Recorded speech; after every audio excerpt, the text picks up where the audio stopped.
No, como así. Bueno, muchas gracias a todos por estar. Bueno, como ya comentó Gonzalo, voy a presentar mi tesis de maestría, La larga sombra de la segregación racial afecta al desarrollo de la infraestructura de una ciudad. O sea, como motivación para este proyecto, los basurales e incineradores de basura son necesarios para el funcionamiento de toda ciudad. Sin embargo, nadie quiere tenerlos en su barrio. Literatura de justicia ambiental de lo que habla es que, bueno, algunos grupos sociales tienden a cargar la mayoría de las consecuencias negativas asociadas con la contaminación. Con respecto a esto, hay varios estudios que han mostrado una asociación entre la localización de las unidades de tratamientos de residuos, que bueno, me voy a referir como WMF por sus siglas en inglés, y la composición étnica de los barrios donde se localiza. Entonces, bueno, digo, ¿por qué se da esta asociación entre estas dos variables? Hay varias posibles explicaciones. Por un lado, es posible que haya un procedimiento de discriminación racial por el cual o el gobierno municipal, las empresas privadas, lo que sea, localizan estas unidades de tratamiento de residuos en barrios con una proporción de población afroamericana más alta, como puede ser ver este posible canal. Por otro lado, puede ser que estas unidades de tratamiento de residuos se instalen en un barrio cualquiera y después, por diferentes mecanismos socioeconómicos, la población afrodescendiente llegue a este barrio. O, finalmente, una tercera explicación es que hay un grupo de factores determinantes socioeconómicos que afectan simultáneamente la localización de las unidades de tratamiento de residuos y la composición étnica de los barrios. Podemos pensar en esto como, por ejemplo, el costo de la tierra. El costo de la tierra, claramente, un costo de tierra bajo favorece la localización de unidades de tratamiento de residuos, porque disminuye el costo, pero dado como, bueno, toda esta discriminación histórica que había en los Estados Unidos que lleva a que la población afrodescendiente tenga menores ingresos que la población blanca, también llevaría una mayor proporción de población afrodescendiente en estos barrios. Entonces, bueno, digo, ahí hay como varios factores y la idea de mi tesis es tratar de entender un poco qué es lo que está pasando ahí, cuáles son los canales que están jugando más fuerte. Entonces, bueno, la primera pregunta clave que yo tengo, porque ahí va a ir un poco la estructura, donde, bueno, voy a tratar de responder estas dos preguntas. Primero yo pregunto, ¿es cierto que las unidades de tratamiento de residuos se localizan en barrios mayormente afroamericanos una vez controlados por otros factores socioeconómicos y geográficos? Por otro lado, digo, ¿esto por qué se podría suceder? Bueno, por mecanismos de discriminación histórica que han habido en los Estados Unidos, porque dado que las comunidades afrodescendientes tenían un menor poder político que las comunidades blancas, capaz que para el gobierno era más fácil colocarlos ahí porque iban a tener menos resistencia, por ejemplo. Uno podría pensar que capaz que era eso lo que estaba pasando. O bueno, la segunda pregunta es, ¿qué le sucede a una región de la ciudad una vez que una unidad de tratamiento de residuos empieza a operar? Y bueno, yo ahí voy a estudiar los efectos sobre la densidad de población y sobre la proporción de población afrodescendiente. Entonces, bueno, la presentación va un poco, va a ser el orden de la... Sí, sí. ¿Se me puede decir qué implica esto de unidad de tratamiento de residuos? Sí, sí, capaz que no fue muy claro. No, pero para tener una idea por qué es tan malo, ¿no? Bueno, se puede referir, por ejemplo... Sí, por eso. Sí, yo diría que Felipe Cardoso o es un centro de reciclaje también.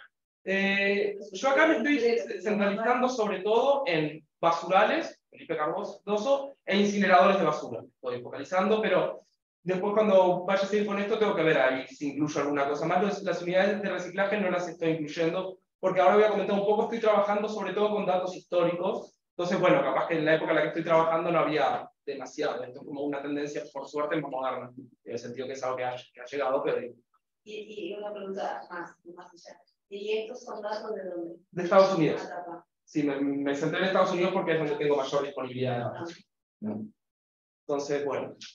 El índice de la presentación va en este sentido. Primero voy a explicar un poco los datos, las ciudades en las que voy a trabajar y, bueno, el procedimiento que hice para tratar estos datos. Después voy a la primera pregunta, ¿dónde se colocan las unidades de tratamiento de residuos? La metodología que utilicé y los resultados que obtengo. Después voy a la segunda pregunta, ¿qué sucede una vez que una unidad de tratamiento de residuos empieza a operar? Y me voy a centrar, dada la disponibilidad de datos que tengo, en la ciudad de Baltimore y Houston.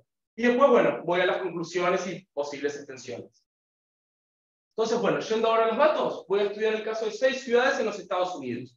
Voy a estudiar 4 ciudades en el norte, Baltimore, Boston, Chicago y Cincinnati, y 2 en el sur, Houston y Nashville.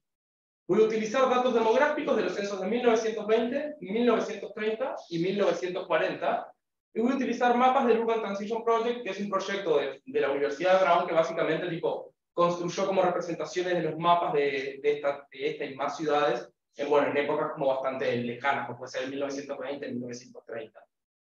Entonces, ¿cuál es la idea mía? Bueno, tengo una variable que es clave, que son los enumeration districts, que son básicamente a la hora de realizar un censo en los Estados Unidos se divide a una ciudad en distintas áreas administrativas, que son estos enumeration districts, que son tal que cada censista puede censar todo un enumeration district en un tiempo de 2 semanas. Esa es la definición de enumeration district. Entonces yo tengo en estos mapas del Urban Transition Project estas ciudades divididas en enumeration districts.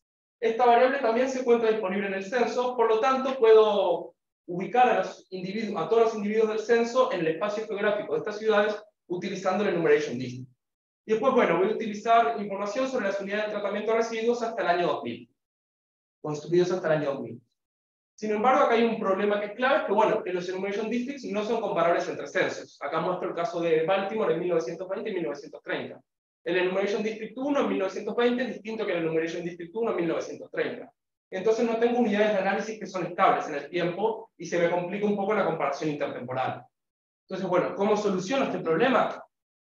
Voy a seguir la metodología propuesta por Scherzer and Walsh en 2019 y voy a crear una grilla hexagonal de barrios sintéticos que por las siglas en inglés lo voy a dejar como SM. ¿Cuál es la idea de esta grilla? Me permite dividir a la ciudad en barrios del mismo tamaño, en zonas del mismo tamaño, que son las mismas a lo largo de todos los censos. Entonces, con esto me ahorro el problema de tener, estas unidades de análisis que me van cambiando a lo largo del tiempo. Ahora voy a explicar un poco, en las próximas slides, cómo se hace el procedimiento para pasar la información de los enumeration districts a esta grilla hexagonal. Entonces, para implementar este procedimiento, primero tengo que crear la grilla hexagonal, voy a crear una para cada ciudad que estoy analizando, y cada hexágono va a tener el mismo tamaño, la misma área, o más o menos la misma área, que el enumeration district promedio en 1930. Voy a fijar año 1900, agarro una ciudad, fijo el año 1930, como se ve ahí, acá estoy como un pseudocódigo de lo que hice, voy al mapa de la ciudad de enumeration districts, que es la primera línea de ahí, y después calculo el área promedio de los enumeration districts en 1930. Y después agarro un grupo de valores de área para los hexágonos e itero, básicamente, hasta que el área sea más o menos la misma, de modo que el enumeration district promedio en 1930 tenga más o menos la misma área que el hexágono promedio, que es lo que voy a utilizar. Y después esta grilla la voy a poder utilizar en todos los años, 1920, 1930, 1940, de tal modo que tengo unidades de análisis que son comparables. ¿Hasta ahí más o menos claro? Después, ¿qué hago una vez que tengo estas grillas? Los intersecto con los mapas de los enumeration districts. Esta foto la saqué directamente del paper de Scherzer and Walsh. Se intersecto el mapa de enumeration district con el mapa de barrios sintéticos, y una vez que los tengo intersectados, puedo calcular la proporción del área de cada enumeration district que está incluida en cada hexágono. O sea, yo voy a un hexágono en particular, este hexágono de acá, como se ve en la foto, y veo, este enumeration district, no sé si se llega a ver, el 100% de su área está incluida. Este enumeration district de acá, por ejemplo, el 50% de su área está incluida. Entonces puedo entender cuánto contribuye cada enumeration district a conformar el área de cada hexágono. Ahora bien, una vez que tenemos eso, la clave va en cómo pasamos la información. Primero, el primer paso, que es lo que ya comenté un poco, calculo la proporción, o sea, esto es como un proceso iterativo, es como un for. Agarras para cada barrio sintético I, calculás para cada enumeration district J que lo compone, la proporción de cada enumeration district J que está incluida en este barrio. O sea, es el área de la intersección, sobre el área del enumeration district. Esta ratio obviamente va entre 0 y 1 y toma el valor 1 cuando un enumeration district está totalmente contenido en un hexágono. Después, una vez que tengo todas estas medidas, voy a calcular la población esperada del barrio sintético I. ¿Cómo calculo la población esperada? Cada enumeration district que compone este hexágono contribuye una fracción A y J de su población total. O sea, si un barrio, por ejemplo, si un enumeration district está 100% incluido en el hexágono, asigno toda la población. Si está un 60%, y ese barrio tenía, por ejemplo, no sé, 200 personas, bueno, asigno 120. Esa es la idea. Y sumo a lo largo de todos los enumeration districts que componen este barrio sintético. ¿Cuál es la interpretación de este? Porque bueno, esto es una esperanza. Digo, esta población puede valer, yo qué sé, 232,4.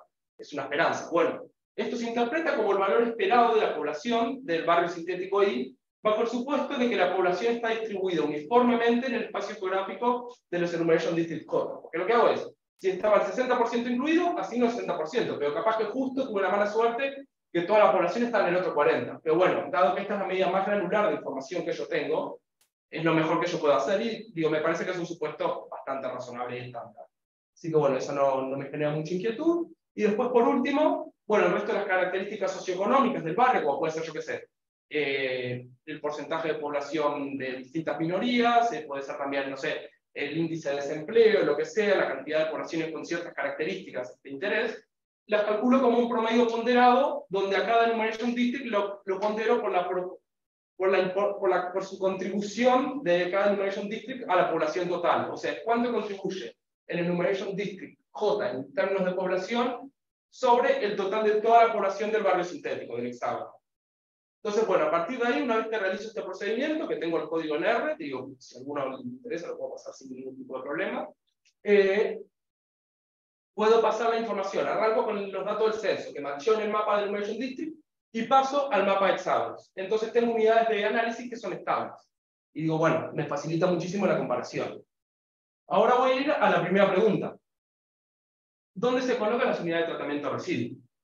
Para responder esta pregunta voy a realizar una regresión para cada ciudad, o sea, una para Baltimore, otra para Boston, porque bueno, pienso que las características de las ciudades pueden variar, distintos factores institucionales que pueden hacer que la relación entre las variables cambie en cada ciudad. Entonces, bueno, voy a utilizar un modelo de probabilidad lineal en cada ciudad, y donde voy a modelar la probabilidad de que un barrio sintético I haya sido afectado por una unidad de tratamiento de residuos. Yo defino a una unidad, a un barrio sintético, como afectado si se construyó una unidad de tratamiento de residuos entre 1930 y en el 2000 en un radio de 1 kilómetro. O sea, agarro una unidad de tratamiento de residuos que se instaló en este intervalo de tiempo.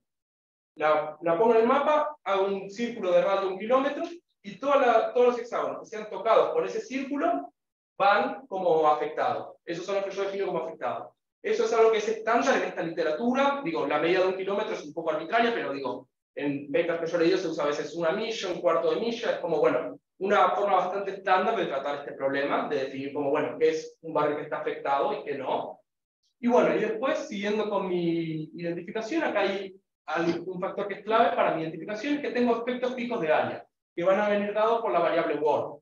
¿Por qué necesito efectos picos de área? Porque, bueno, hay ciertos factores, como estoy trabajando en un problema geográfico, que, bueno, que son inobservables para mí, porque no están disponibles en los censos, o porque, digo, es algo que va más allá de lo que uno puede observar en los datos, que son comunes a barrios que se encuentran en zonas similares. O sea, probablemente las características de, yo qué sé, Parque Rodó y Palermo sean bastante más similares que, por ejemplo, las de, no sé, Palermo y Carrasco, porque están, digo, geográficamente cerca, por ejemplo. Entonces, bueno, ¿cómo lo podemos ver eso? Que voy a utilizar la variable WORD. Esta variable de acá, WORD, básicamente la idea es esta. Vos tenés una ciudad en Estados Unidos, se realiza el censo, esa ciudad se subdivide en words, que es lo que vemos acá coloreado, digo, en cada color. Y esos words se subdividen en enumeration district. Entonces, los words son básicamente un nivel de agregación más alto de los enumeration district.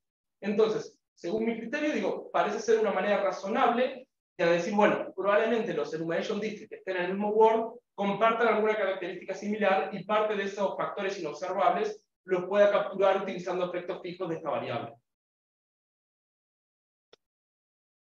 Después voy acá está la variable que es como de mi interés, sobre la que me interesa hacer inferencia, que es el porcentaje BIWC, que es el porcentaje de población afrodescendiente, el barrio sintético I, del WAR W, de la ciudad C, evaluada exactamente en 1930. Ahora voy a ir un poco sobre esto, por qué hago esto. Y después tengo un grupo de controles que también, todos los que son socioeconómicos, los evalúo exactamente en el año 1930.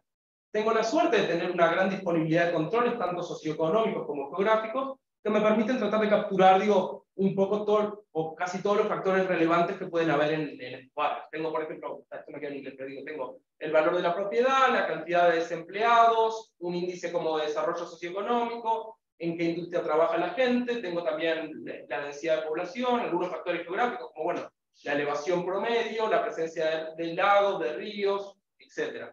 Entonces, con esto puedo tratar de entender un poco, digo, qué es lo que hace un barrio deseable, en cierto modo, para recibir una unidad de tratamiento de residuos.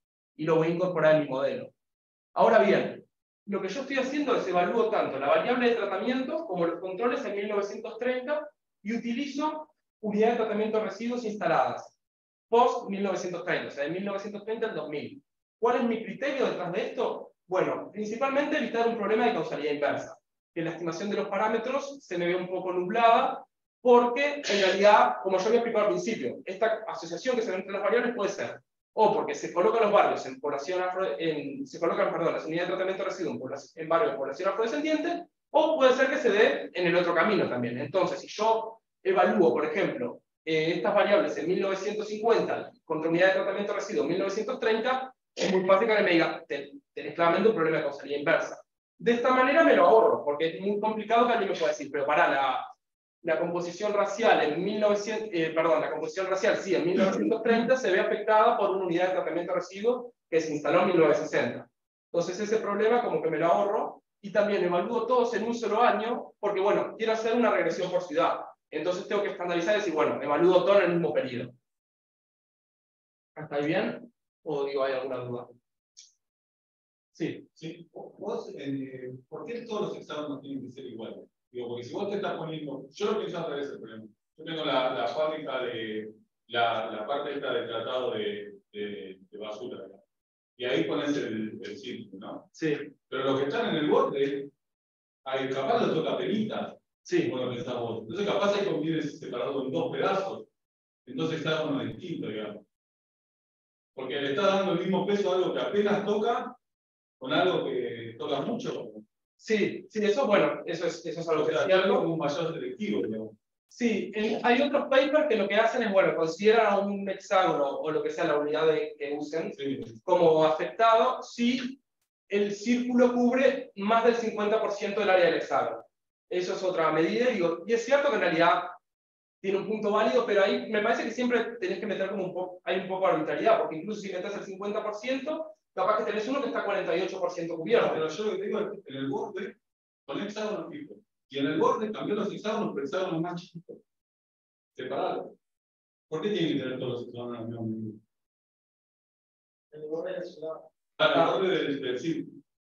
En el borde del Porque círculo. el círculo queda afectado. Tenés dos que están separados. No lo podés separar con dos más chiquitos. O todos tienen que tener la misma medida por el final.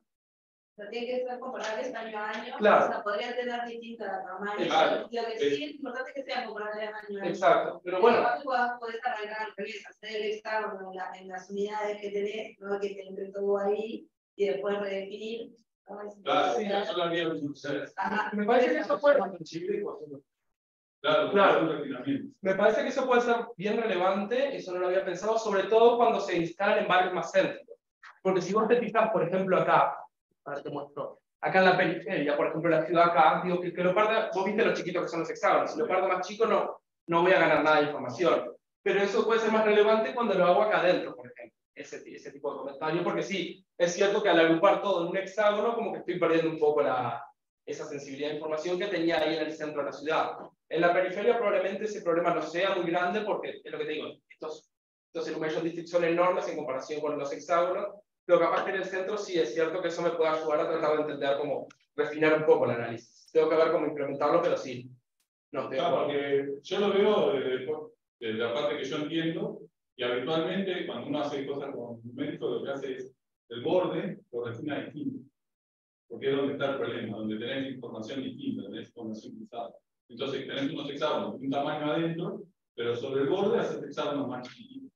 Que después te quedan fijos, ¿no? Una vez que refinaste. Sí. No sé si en el proceso que vos necesitas que todos tengan la misma. No, eso no es algo necesario. Bueno, el criterio de decir que todos tengan la misma área es arbitrario en el sentido que, bueno, es una forma como razonable de hacerlo, digo, a priori, pero digo, no quiere decir que sea la mejor. Estoy de acuerdo contigo que, sobre todo en esos barrios más como el centro de la ciudad, puede estar bueno hacer como ese refinamiento y tratar de. Porque a fin de cuentas es información que tenés disponible y que yo la estoy agregando, que capaz que al agregarla se queda un poco.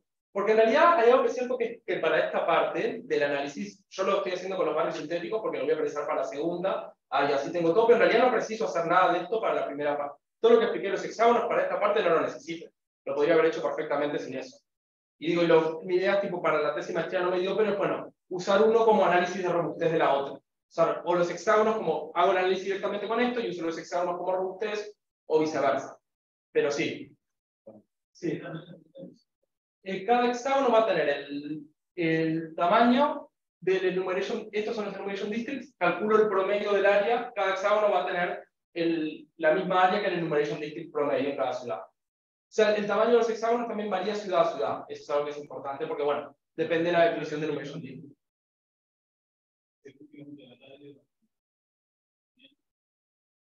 No, eso es lo que yo defino a una unidad como afectada. Mi unidad de análisis son los hexágonos. ¿Cuánto decís? ¿Una cuadra? Bueno, depende es que varía según la ciudad. Realmente varía según la ciudad. Digo, en general, a ver, por ejemplo, si vos ves en Houston, por ejemplo, cuando trazás ese círculo, digo, tenés que te agarrar, por ejemplo, 5 o 6. En Chicago te agarra bastantes más. Entonces, digo, eso sí, es algo que te varía ciudad a ciudad. Y digo, si uno quisiera entender como... No, varía ciudad a ciudad. Claro, cada una de estas grillas es específica de cada ciudad. Eso es algo que también se podría haber hecho distinto. Digo, la definición de los hexágonos, a fin de cuentas, es una decisión que es un poco arbitraria, porque siempre digo, como decís, bueno, podría haber hecho de otra manera, o digo, lo podría haber hecho a nivel de toda la ciudad juntos, digo, sí.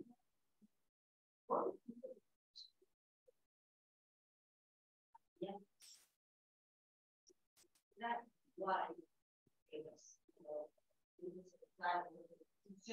solución central acá es la misma. O sea, si el área geográfica ¿Es la misma? la misma. Sí, de acuerdo. Es solamente Exactamente. Por la parte, cuando subir un año a otro, lo que hacen es subir Exacto, ese es el gran tema. Porque yo, cuando arranqué a trabajar con estos datos y vi esto, dije, capaz que lo que están haciendo es simplemente lo subdividen. Pero no es el caso. Digo, por ejemplo, acá fíjate cómo agregan como una puntita que no había. Digo, este de acá, con este de acá no están como subdivididos porque tenías, por ejemplo, este pico que ya no está más. Digo, ese es el gran tema que yo tengo, que no es tan fácil ver cómo cambian los enumeration districts de un año a otro. Entonces, vuelta, para esta primera parte del análisis, capaz que lo de los hexágonos no es para nada necesario porque estoy evaluando todo en un año, eso estoy de acuerdo, pero para la segunda parte del análisis sí va a ser bien importante todos los hexágonos. Pero bueno, digo, decidí hacer el análisis ya que lo tenía con los hexágonos, pero digo, la idea es como había comentado, hacer o los hexágonos como forma principal y después hacerlo directamente con los enumeration districts como robustez o viceversa.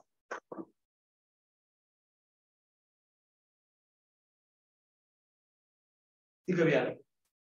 Y después, bueno, acá volviendo a esto, evalúo los controles y el tratamiento en 1930 y unidad de tratamiento de residuo post-1930. Sí.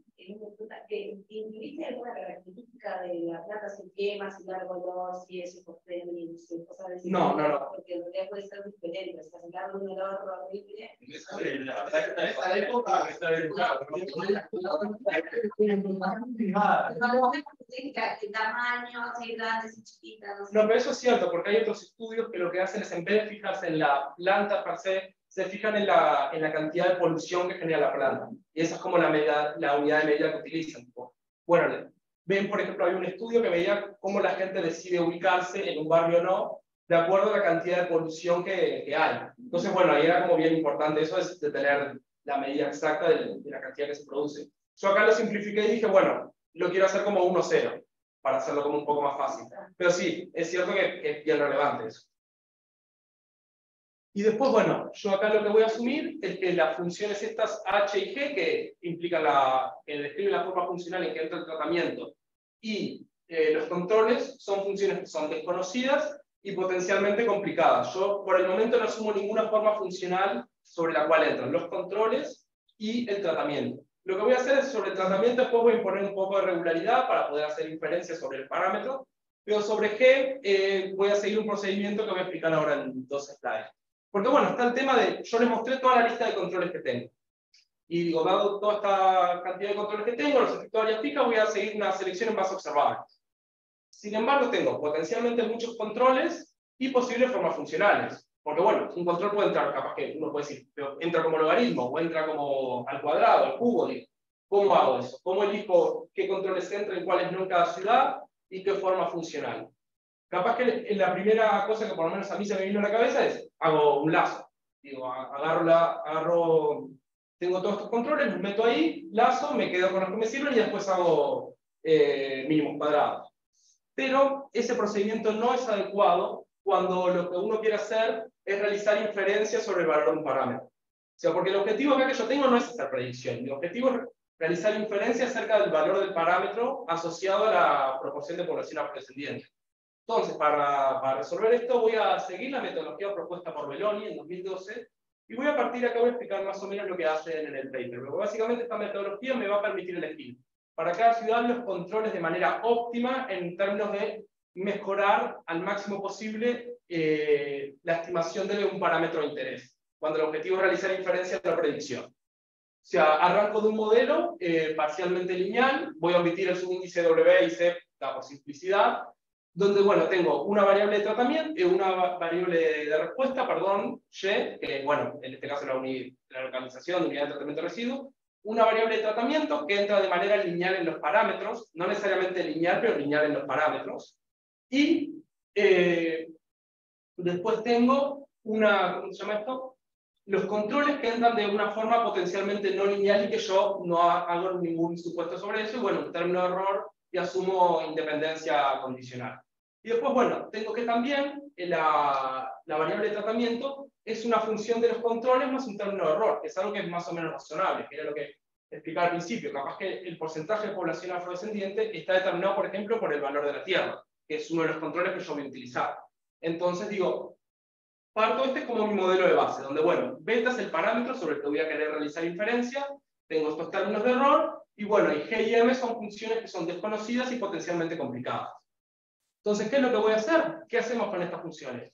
Bueno, básicamente las voy a tratar de estimar, o digo, de aproximar con una combinación lineal de los controles. O sea, básicamente tengo mi grupo de controles, y lo que hago es, bueno, los expando. ¿Cómo los expando? Con una constante, los términos así solos si se quiere, formas cuadráticas de estos controles, e interacciones entre los controles y dummies para tratar de capturar, bueno, un poco la forma funcional. O sea, voy a meter, digo, constante, términos al cuadrado, interacciones, para tratar de aproximar de la mejor manera estas funciones G y M. O sea, de este modo podemos aproximar estas funciones G y M con como una expansión lineal de los controles, si se quiere. Donde, bueno, estas funciones van a venir dadas por esta expansión lineal más un término de error asociado a cada observación.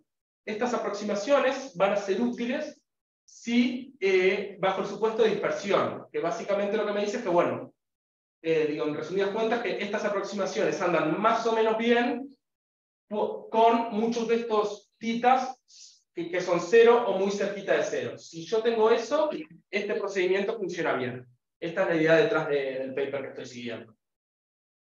Entonces, bueno, sustituyo estas aproximaciones en las ecuaciones iniciales que tenía, y bueno, y tengo la forma que voy a utilizar para el porcentaje de población afrodescendiente, y después, una vez digo, sustituyendo esto ahí y haciendo un poco de álgebra, digo, obtengo la forma reducida para la variable y. Entonces tengo que tanto puedo expresar la proporción de población afrodescendiente y la variable de respuesta en función de los controles de esta manera. Entonces, bueno, una vez que tengo esto, ¿cómo elijo controles? Sigo básicamente estos 4 pasos. Primero, voy a aplicar un proceso de selección lazo en la primera etapa. O sea, regreso la variable de tratamiento contra los controles expandidos y veo cuáles son los que el mecanismo lazo, con un lambda que, bueno, eligen los autores en base, digo, a ciertas condiciones que ahora no viene mucho al caso, digo, me quedo con las variables que son relevantes. El modelo me dice, estas variables son las que cuentan. Me las quedo. Después, vuelvo a hacer lo mismo para la forma reducida. O sea, la variable de respuesta en función de los controles expandidos. Y de vuelta, guardo las variables que son relevantes de acuerdo al procedimiento lazo. Y por último, el investigador puede incluir también controles en base a su conocimiento institucional sobre el tema. si yo pienso que poner el modelo me dice que el valor de la Tierra no es relevante, pero yo estoy convencido de que sí, yo lo puedo igual agregar en el modelo. En mi caso, yo la única variable que incluyo de esta forma ad hoc son los efectos de área fija, que yo no testeo si son relevantes o no, yo simplemente los incluyo. Y después, bueno, en la etapa final lo que hace es se regresa la variable respuesta contra el tratamiento y la unión de los controles seleccionados en las etapas 1, 2 y 3. O sea, si un control fue elegido en cualquiera de estas 3 etapas, va a la regresión final. Y ahí, una vez que hago eso, bajo condiciones como de regularidad que se explica en el paper, el estimador, lo llama en inglés, digo, least squares after double selection, beta gorro de beta, es consistente, o sea, con ver con probabilidad, y es asintóticamente normal. O sea, puedo recobrar propiedades de este parámetro, de este estimador, que son como muy deseables a la hora de realizar inferencia, que es a fin de cuentas el objetivo que yo tengo. Es estimar, bueno, este beta es estadísticamente diferente de cero, sí o no. Eso es al final lo que yo quiero hacer. Entonces, bueno, este procedimiento me permite, de todos los controles que yo tengo, reducir la cantidad, saber más o menos con qué forma funcional meterlo, y después de hacer eso, recobro estas propiedades que son muy deseables. Ahora esto capaz que, no sé si, porque bueno, si alguno tiene la duda, digo, porque a mí por lo menos cuando lo hice, el paso 2 y el paso 3 me parecieron muy intuitivos. El paso 1 yo al principio dije, ¿por qué? Digo, ¿por qué es importante incluir bueno? Y en realidad es básicamente si vos tenés, para evitar sesgo de variable omitida, porque bueno, acá en un modelo digo lineal de 2 variables, de tan sencillo, omitís una, el sesgo asintótico viene dado por esto. Entonces, ¿qué pasa? Si vos no haces el paso 1, te puedes estar comiendo una variable que tenga esta covarianza, que esta covarianza sea muy grande. Entonces vos podés llegar a tener sesgo en los parámetros. Por eso es que vos necesitas el paso 1. Porque el paso 2 y 3 sí está claro, pero el 1 capaz que a mí, por lo menos cuando lo leí por primera vez me quedó en el aire, esta es la explicación, que te puede generar un sesgo, digo, en la estimación de los parámetros si no lo haces. Entonces, bueno, ya esta es la última slide, ya después voy con resultados, que ya debe ser medio cargado esto. Y bueno, después para la forma funcional en que entra la proporción de población afrodescendiente, voy a probar de 2 maneras. Primero, porque bueno, dado el paper que estoy utilizando para incluir controles, tiene que entrar de manera lineal en los parámetros. Es un requisito que yo tengo. Entonces, bueno, primero lo voy a introducir como un término lineal, común y corriente, o sea, beta C por la proporción de población afrodescendiente. Recuerden que estas regresiones son específicas de cada ciudad. Sencillo.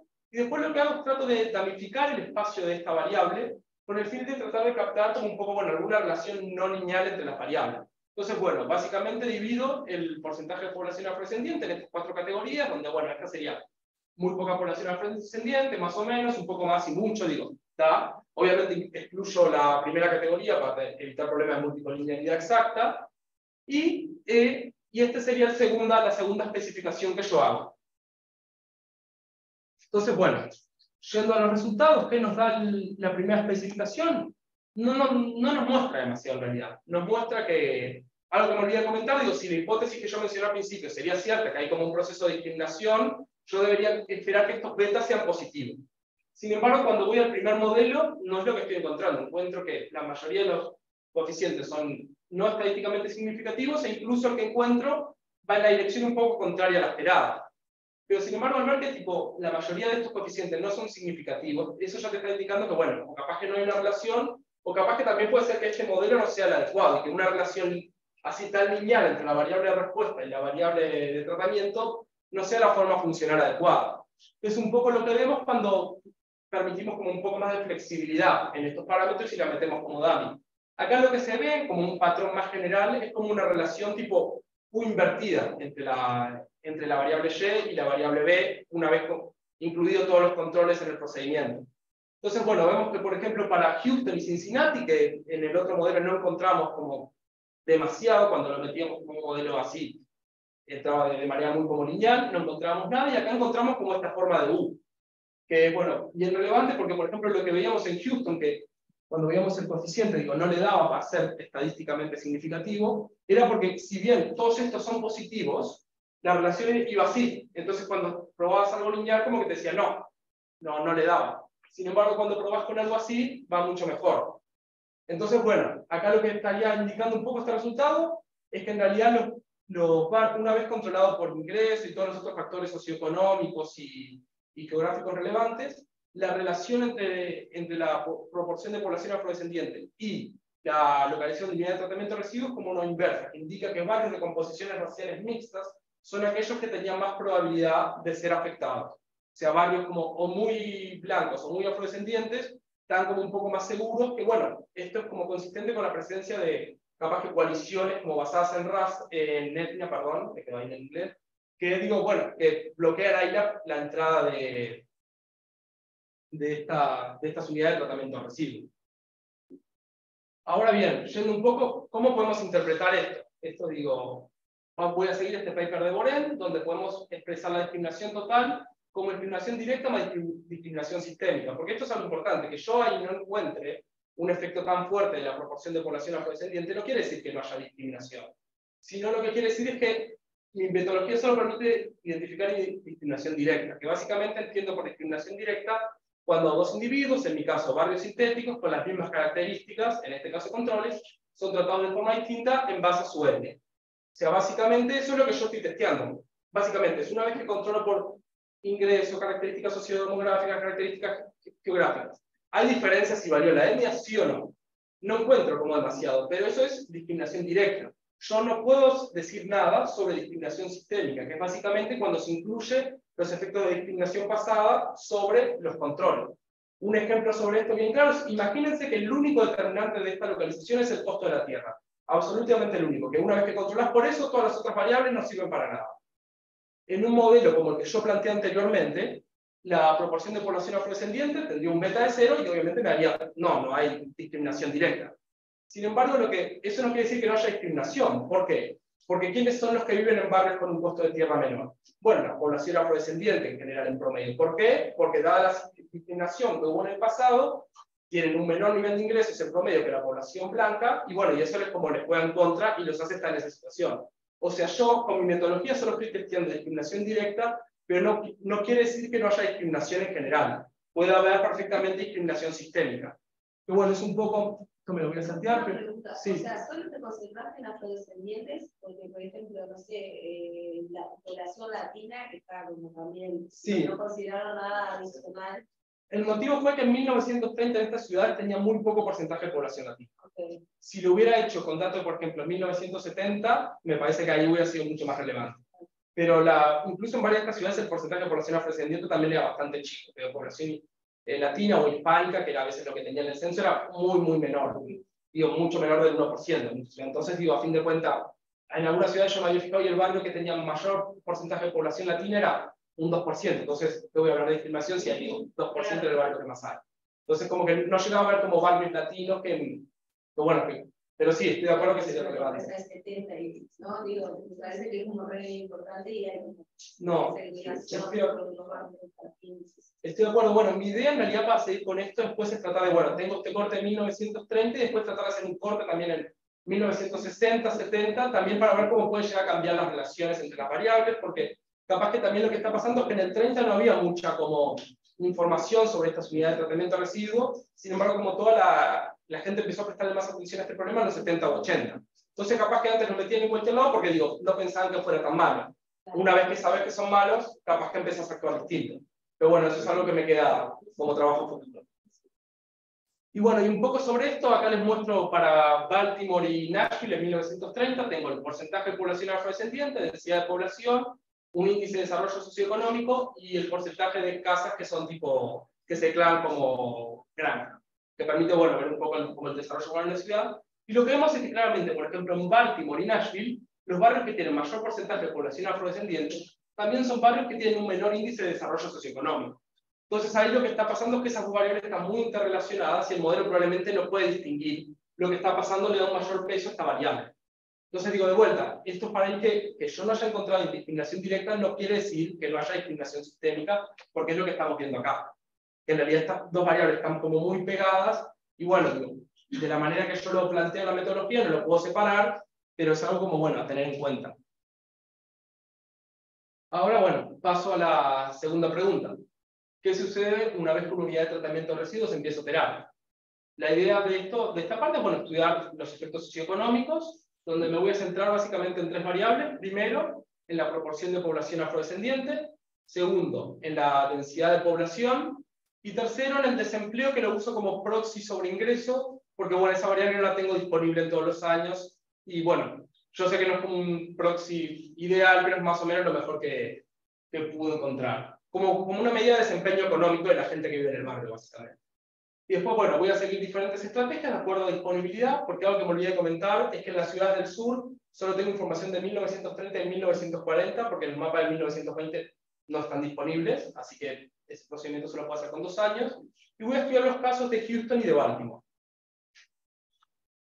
sea, empiezo por la ciudad de Houston, donde tengo información de los censos de 1930 y 1940. Entre ese periodo se instaló el incinerador de Velasco, la parte como más centro de la ciudad, y voy a seguir un mecanismo de diferencia en diferencia, donde básicamente, digo, esto es bastante estándar, tengo la variable como de respuesta que me interesa, como que puede ser la densidad de población, puede ser la proporción de población afrodescendiente, el desempleo.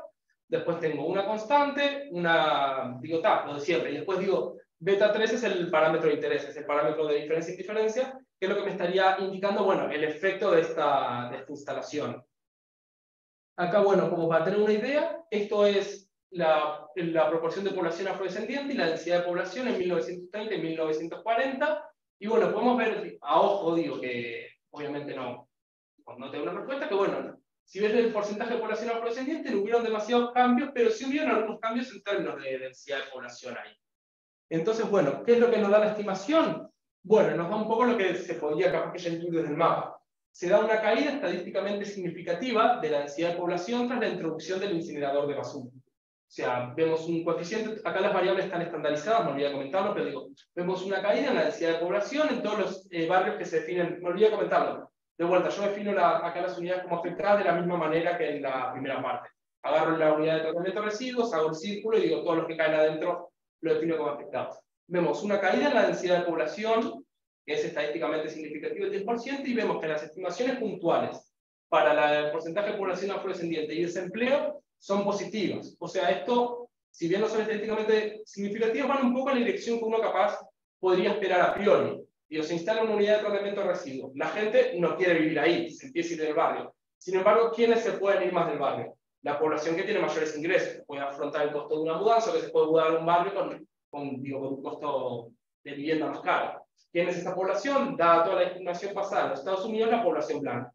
Entonces, eso generaría un aumento en la proporción de población afrodescendiente, que acá lo vemos solamente como positivo, si bien no es estadísticamente significativo, pero bueno, va todo un poco en esa dirección. Y bueno, ¿qué es lo que vemos cuando vamos a Baltimore? Baltimore es un poco más interesante porque tengo información de 3 años, 1920, 1930 y 1940, y tengo 4 unidades de tratamiento de residuos que se instalaron en este periodo en lugar de solo una. Entonces, bueno, dado que tengo 3 años y tengo diferentes periodos de tratamiento para cada unidad, voy a seguir un staggered difference indifference, donde permito que cada unidad sea tratada en periodos diferentes.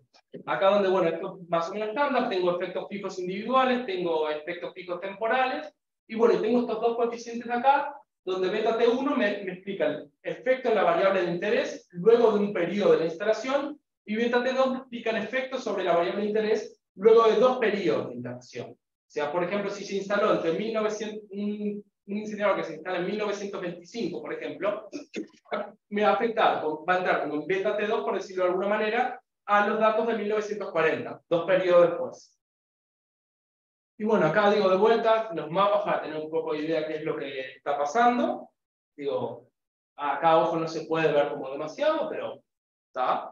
Y después, bueno, esto es lo que se encuentra. Luego de un periodo de la instalación de una unidad de tratamiento de residuos, de vuelta, constata una caída en la densidad de población, o sea, se da un menor desarrollo urbano en estas áreas porque la gente sale, no se instala a vivir ahí, o simplemente se va, y encuentro un incremento en la proporción de población afrodescendiente, esta vez grande en magnitud y estadísticamente significativo. O sea, de vuelta un poco en la historia que ya les había contado antes. Y lo que se encuentra más a mediano plazo, 2 periodos luego de la instalación, es una caída aún más grande de la densidad de población, y un efecto que digo, es estadísticamente no significativo para el porcentaje de población afrodescendiente, aunque bueno, en la dirección un poco contraria a lo que yo había comentado al principio. Para desempleo, digo, la estimación, como solo tengo datos para desempleo, solo tengo datos para 1930, 1940, hice solamente un difference in difference, porque no tengo los datos de 1920, y bueno, de vuelta, la dirección va en la esperada, la estimación puntual es positiva, pero no es estadísticamente significativa. Pero bueno, básicamente, en conclusión, la idea de este proyecto fue comprender los dos potenciales canales que pueden explicar la relación entre la composición étnica y la localización de las unidades de tratamiento de residuos. O sea, en términos de la primera pregunta, no se constata una fuerte evidencia de discriminación directa. Sin embargo, lo que encuentro es una relación de U invertida entre las variables, donde barrios con composiciones raciales mixtas parecen ser aquellos que son los más afectados. Una posible explicación detrás de este resultado, bueno, la presencia de coaliciones basadas en etnia que bloquean la instalación de unidades de tratamiento de residuos. En cambio, cuando vemos el segundo posible mecanismo, lo que vemos es que la introducción de una unidad de tratamiento de residuos lleva a un menor desarrollo urbano en las zonas como aledañas, medido por la densidad de población, y un aumento de la proporción de población afrodescendiente. Y estos hallazgos, en realidad, cuando los pones juntos, son bastante consistentes con lo que sería un white flight. O sea que básicamente pones estas unidades de tratamiento de residuos y los blancos, que son aquellos que tienen mayor poder económico, se van del barrio, lo que lleva a una caída en la densidad de población y a un incremento en el porcentaje de la población afrodescendiente. Y bueno, y como siguientes pasos para este proyecto, bueno, tratar de extender este estudio a un mayor número de ciudades. Después, bueno, un poco lo que me habían comentado, digo también, tratar de entender el patrón nacional, o sea, tratar de meter de alguna manera, que todavía tengo que pensar, así que cualquier sugerencia más que bienvenida, de meter toda la información junta a nivel del país y tratar de entender, bueno, cuál fue el patrón general en los Estados Unidos y en las ciudades de las cuales yo tengo información. Y después, bueno, como un análisis de robustez para la primera parte, puedo probar, por ejemplo, con un Logit o con un Probit, para, bueno, ver si los resultados que yo encuentro son sensibles a que yo elegí un modelo de probabilidad lineal o, digo, si pruebo con algo así, digo, también encontrar algo más o menos parecido. Así que bueno, estas fueron las referencias que yo usé, algunas, y bueno, muchas gracias.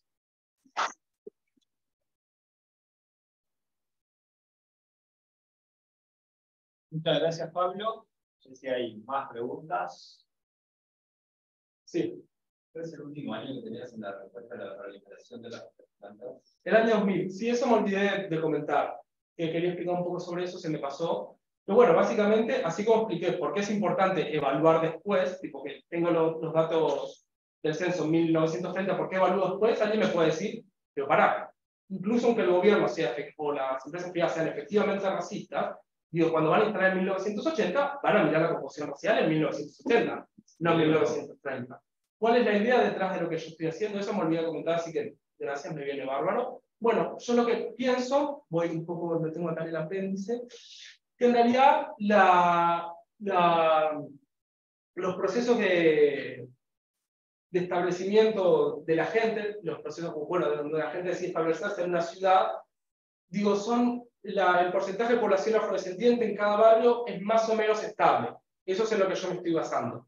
Donde, bueno, básicamente lo que pienso es que hay como una especie de, se podría pensar como una cadena de Markov, que bueno, la población afro en 1930 afecta a la población afro en 1940, que afecta a la de 1950, y así sucesivamente. Eso es un poco el supuesto que está detrás, que bueno, en la literatura es algo que parece ser razonable, que la gente en términos étnicos no se mueve demasiado, no quiere decir que no haya cambios, sino que no se mueve demasiado, y que dentro de la muestra que yo tengo en estos 30 años parece haberse dado bastante bien.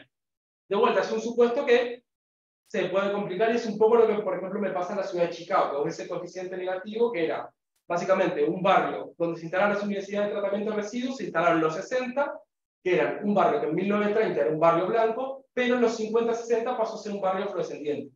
Y eso mi modelo no lo puede capturar. Y es una de las debilidades que yo tengo ahí. Y además tenés controles. Sí. En el 30. Sí. El desempleo. Sí.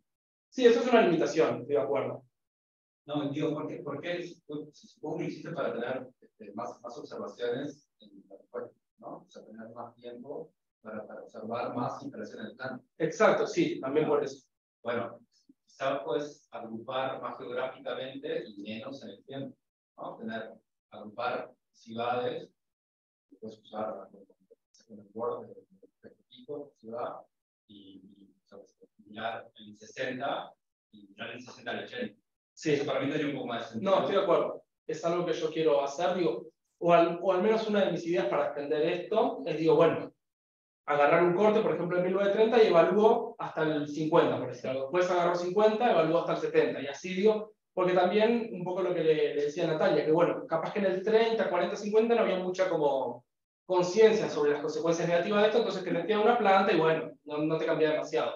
Ya después, cuando te enteras todo lo que haces, sale todos los estudios que incrementan la probabilidad de desarrollar cáncer, todo eso, digo, la gente obviamente no quiere estar ahí. Entonces esos patrones además no solamente puede cambiar, digo, la forma, digo, en que la gente se localiza en los barrios o los indicadores, como decís vos, sino la intencionalidad de localizarlo, la forma funcional también podría estar cambiando, porque justamente, digo, hay distinto nivel como de atención sobre eso. Así que estoy de acuerdo, sí que eso es probablemente la gran limitación de la primera pregunta.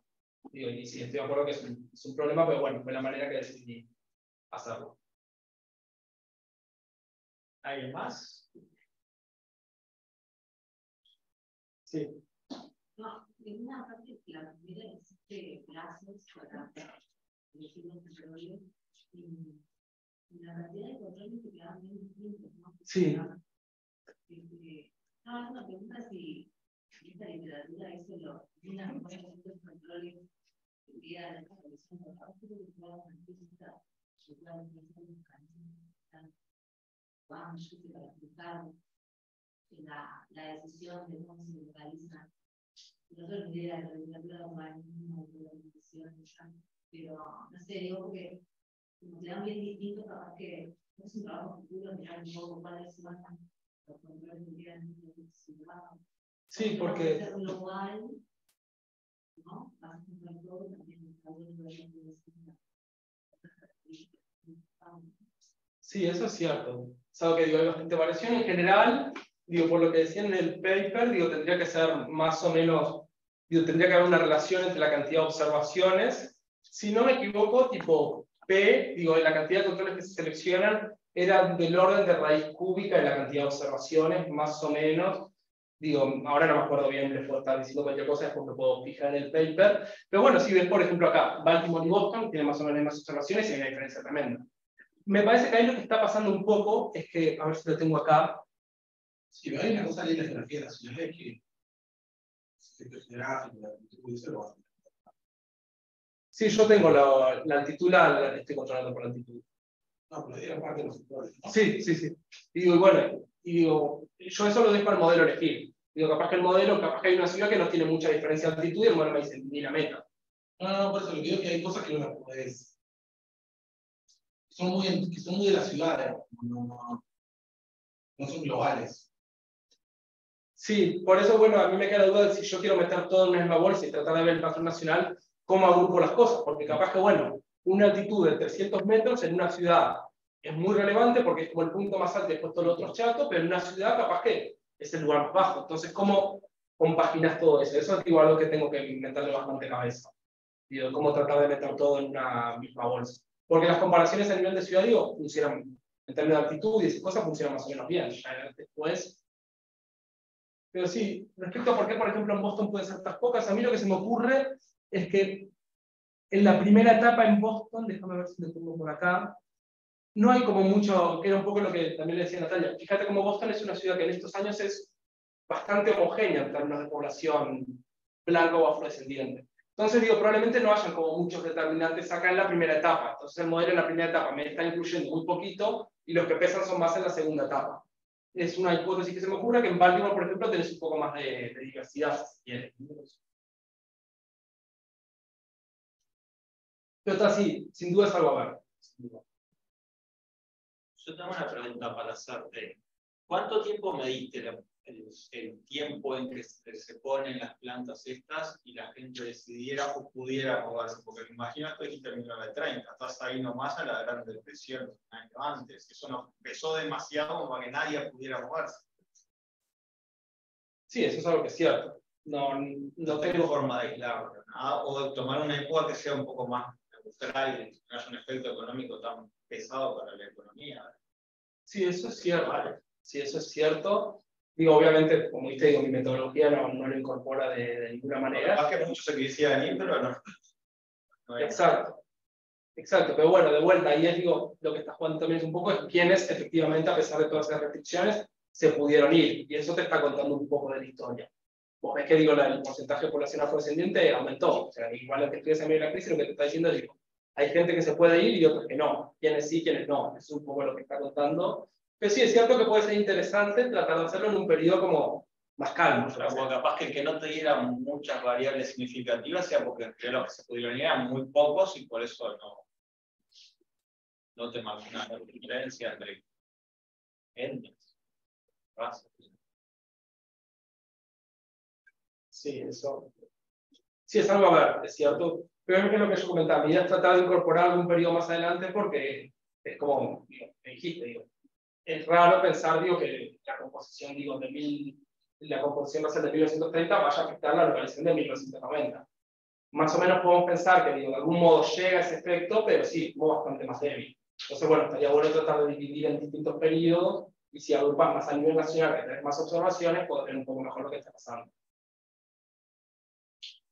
No más. Gracias por la presentación, muy interesante y pila de desafíos que vayan a nivel nacional, pila de cosas, biología también. Sí. ¿Te fijaste o hay como información, o sea, el precio de los inmuebles cambia cuando meten una planta, o sea, meten una planta y a los 3 años el precio del inmueble, o sea, se valorizan los inmuebles, no se valorizan, porque... Sí.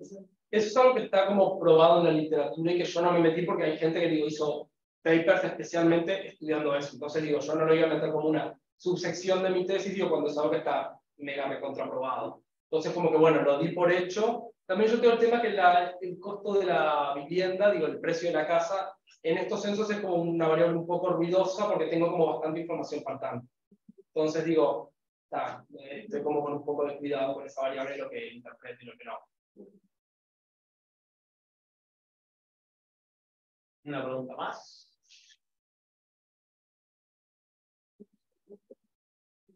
¿No? Bueno, muchas gracias de nuevo, Pablo.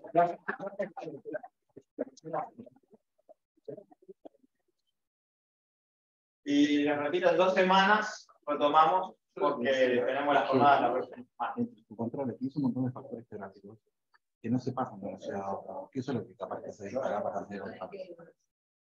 ¿En qué sentido? Y tenés ríos, o sea, hay controles que hay ríos, Sí. o sea, que hay en ciudades. Sí, es cierto. Ahora Es automáticamente una ciudad con un poco de